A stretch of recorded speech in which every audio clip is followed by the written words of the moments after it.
Welcome back. Thank you for staying with us. Friends and former classmates of Arnold Joseph came together over the weekend to mark the one-year anniversary of his passing. He was shot by police on the 22nd of May 2019. Candles, balloons, flowers, a cross. Heartfelt mementos from friends and former classmates of 17-year-old Arnold Joseph, who was gunned down by police 1 year ago. His friends say 1 year with no clear answers on what led to his death is a hard pill to swallow. But they are undaunted in their efforts to keep Arnold Joseph's memory alive. Justice Mathre believes that someday, someone must answer to the law for the death of her teenage friend. We came here today because we don't want Arnold to feel like, he is not remembered, and his memory must live on as far as we are concerned.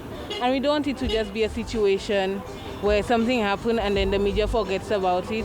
We want to keep remembering and reminding them that, this happened and we need justice for our boy. Close friend Miguel Stevens says he is still struggling with the loss of his loved one. He says one of the toughest aspects of the ordeal has been seeing the impact that Joseph's killing has had on his mother. Every time we used to be together, I never had no bad thing about him. I always used to advise him that to do everything that's good,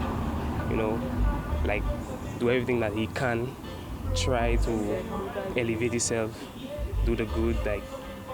He said he liked theater arts. He used to act.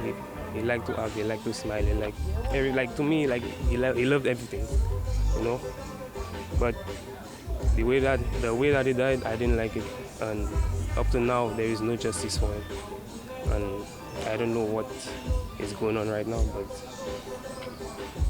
I still not hear nothing. His mother she's broken, to be honest. She don't even know what to do again. 17-year-old Arnold Joseph was shot and killed on the 22nd of May 2019 at about 10:30 p.m. at the intersection of Chaussee and La Pansie roads. Lawmen allegedly opened fire on the vehicle he was traveling in after the driver reportedly failed to obey a police directive to stop. Many reports have indicated that Joseph simply accepted a ride from an individual known to him. A year has gone and still no answers, and we still want everybody to know that we still want justice for Arnold. Arnold was not a troublemaker to anybody. Arnold was a loved one. And still, please try and at least say something to us as we now stand for our brother Arnold. His family and friends continue to agitate and call for justice. On the heels of the repatriation of 151 St. Lucia nationals, the government of St. Lucia is reassuring through the Ministry of External Affairs that repatriation of nationals remains a high priority. The External Affairs Minister says the effort remains a challenge, but collaborations are being sought with friendly governments to help facilitate the return of St. Lucia nationals to home soil.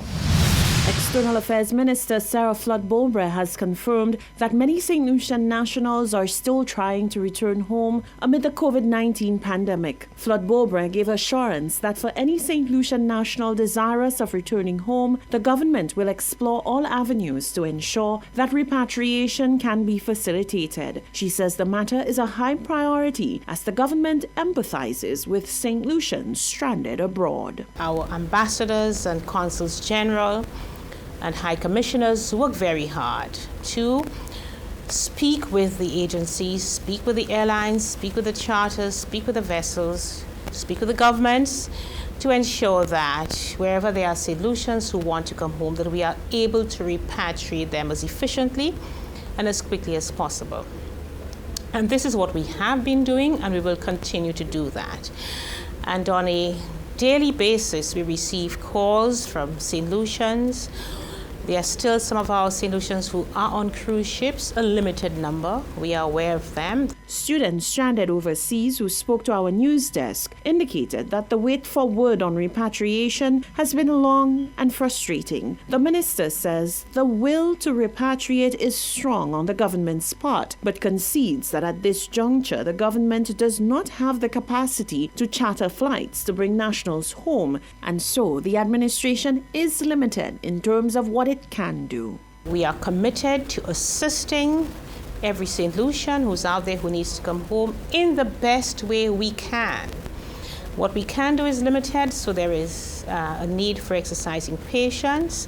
We work with airlines and the vessels and the governments when we know there is a flight or a flight that's being put on. So I do wish to give the assurance on behalf of the government of St. Lucia that this is foremost in our minds.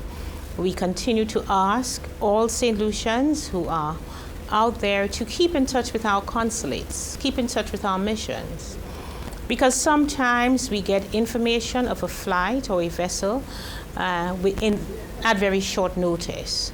And whilst we can't make any promises, if we have an idea of who's out there, who needs to come home, that helps us in our negotiations. The weekend of the 23rd of May, the Department of Health and Wellness received 151 St. Lucians as part of repatriation efforts. 59 were cruise ship workers on the Disney Fantasy, 73 from the Royal Vision of the Seas, and 19 nationals repatriated from Canada and Barbados. The nationals were received and placed into quarantine for a period of 14 days as per the country's established protocol. 12 southern branches of the National Workers' Union, NWU, have taken a collective decision to convey their full solidarity with the employees of St. Jude Hospital. The 12 shop stewards from Wasco South, Carryman, Winnera, CDSL, SLASBA, First National Bank, Republic Bank, Bank of St. Lucia, St. Jude Hospital, Caribbean Grains, St. Lou Metals, Toilet Manufacturers, and SMJ Beverages met at the NWU office on Friday, the 22nd of May. In addressing the shop stewards, NWU Mobilization Officer in the South, Leonard Prescott, read the petition to have the HR manager removed. A brief historical perspective at the hospital was tabled, along with a request calling for the management of St. Jude Hospital to remove Andrew Pilty, who is at the center of the industrial upheaval at the hospital. Meanwhile, Minister for Health and Wellness, Senator Mary Isaac, will meet with employees of St. Jude Hospital, along with the leadership of the National Workers' Union, on Friday, the 29th of May at 11 a.m. The recommendation was agreed upon at a joint meeting held on Friday, the 22nd of May, between representatives of the St. Jude Hospital Board of Directors, shop stewards, and the leadership of the union. During that meeting, the union presented a petition signed by over 100 employees calling for the removal of the Human Resource Director, Andrew Pilty. The petition detailed a number of industrial atrocities which the staff say can no longer be tolerated. It is expected that the employees will be given an opportunity to be heard without any form of intimidation. This is the Hot 7 TV Nightly News. Stay with us. There's more coming up after the break.